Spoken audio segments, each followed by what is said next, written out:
Hi, thanks for joining me on the Listen Up Girl podcast, where I bring you 10 minutes or less of LGBTQ plus news. I'm your host, Zach Randles-Friedman. Today is Tuesday, July 22nd. I have so much LGBTQ plus news to tell you. I'm going to get right into it. Our first story is Gen Z is the most bisexual generation in U.S. history.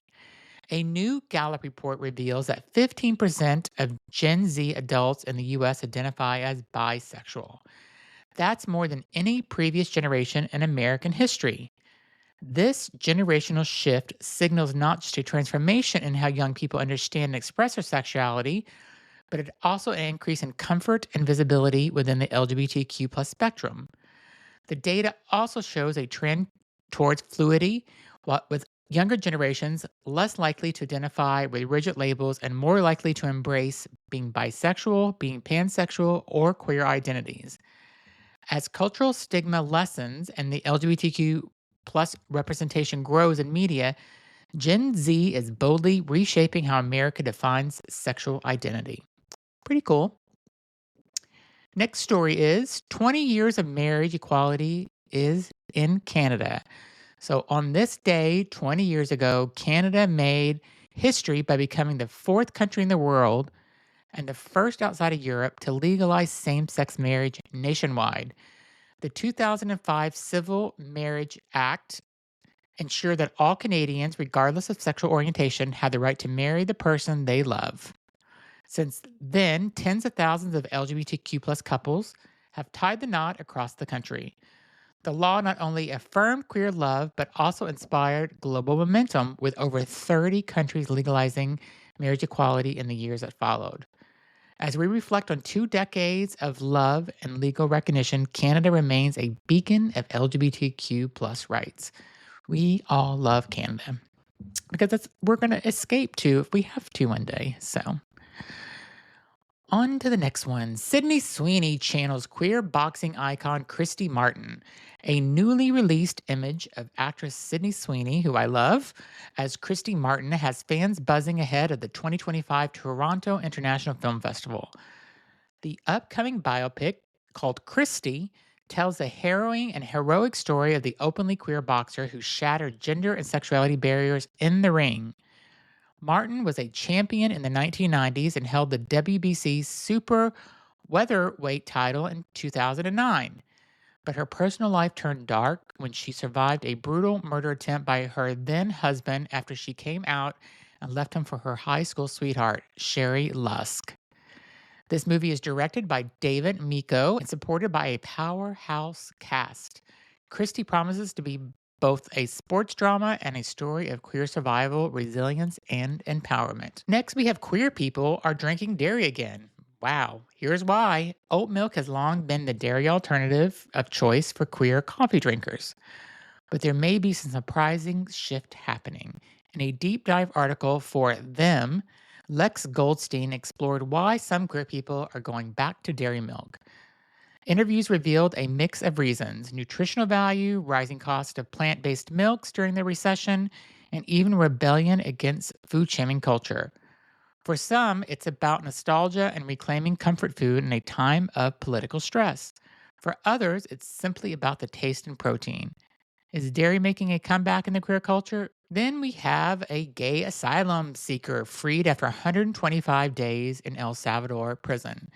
After more than 4 months locked in one of El Salvador's most notorious prisons, gay Venezuelan asylum seeker Andre Hernandez Romero has been released. Was part of a sweeping move by the Trump administration under the rarely used Alien Enemies Act of 1798, which declared Venezuelan gang activity an invasion.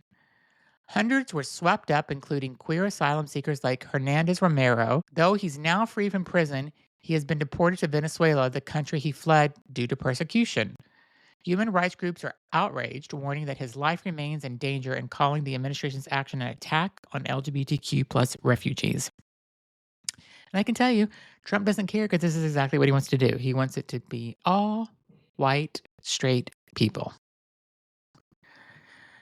Next, we have a really good story. Italy rules in favor of lesbian moms. In a groundbreaking decision, Italy's constitutional court has ruled that non biological mothers and same sex relationships are entitled to the same paternity leave as heterosexual fathers. The court struck down a 2001 law that denied parental leave to non birthing mothers and lesbian unions, calling it discriminatory and unconstitutional. LGBTQ plus advocates are hailing the move as a major victory for queer families, especially under a government led by a far right prime minister, known for her opposition to LGBTQ plus rights. The decision affirms that all parents, regardless of their gender biological connection, deserve the opportunity to bond with newborn children. It's pretty awesome. I think a lesbian mother should be able to take paternity leave. And they get a lot of paternity leave in Europe, much more than we do here in the US. Next, we have Children's National Hospital enters gender affirming care for trans youth. Children's Hospital in Washington, D.C. has announced it will discontinue its gender development program for minors this August. The decision follows escalating political pressure from the Trump administration, which has taken aggressive steps to eliminate gender affirming care for trans youth. In January, Donald Trump signed an executive order targeting what he calls chemical and surgical mutilation. And earlier this month, the DOJ issued subpoenas for nearly 20 clinics and doctors who provided gender transition care. Advocates warn this is not about protecting children, it's about erasing them. As more hospitals back away under political pressure, trans youth and their families are left with fewer options and growing fear. When will this madness end? And sticking to what the Trump administration is doing is 647, that's right, 647 anti trans bills have been failed so far in 2025. Even though 2025 has seen a record number of anti trans bills introduced, over 750, most of them are failing. According to Trans Legislation Tracker, a staggering 647 anti trans bills have been defeated or stalled this year. These bills have ranged from bans on gender affirming care and restrictions on trans participation in sports to laws attacking trans people's ability to update IDs or access bathrooms.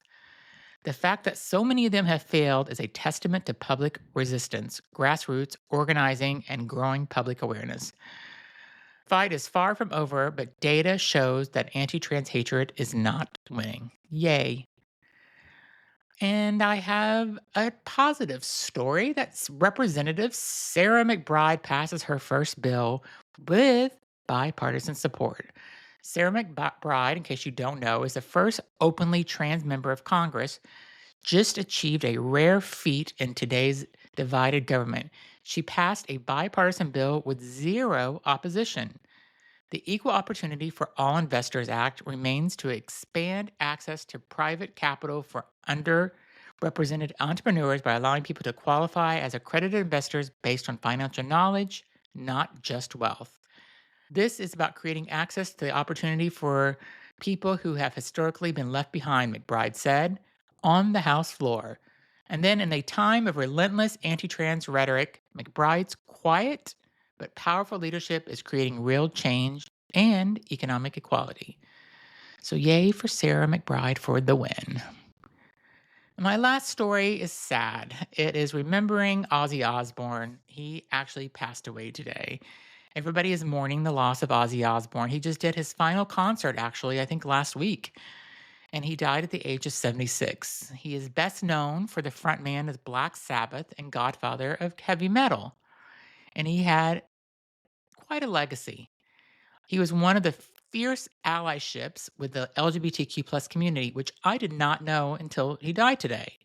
During the AIDS crisis, when many public figures stayed silent or hostile, Osbourne donated to AIDS Long Beach and other queer organizations. After a band member made a homophobic slur, Ozzy not only condemned that comment, but backed it up with action. In a space not known for LGBTQ plus inclusion, his support meant the world. I think we should honor him not just for his music, but for standing on the right side of history. So who knew that Ozzy Osbourne was an ally this whole time? I liked him. I liked his reality show, A couple of his songs I like. I like his daughter, but I'm sad to see him go because he was an ally. That is my news today. Be sure to listen to my other podcast. It's called Everything and Anything and a Bit Gay. It is on all the podcast platforms as well. And I will talk to you in a few days with the latest LGBTQ plus news. Thanks. Be sure to give a follow, give a comment, and tell people about my podcast. It's important. It's important that we all are taking charge of our lives in this world today. So, listening to my news will empower you to know what's happening. So, thanks for listening.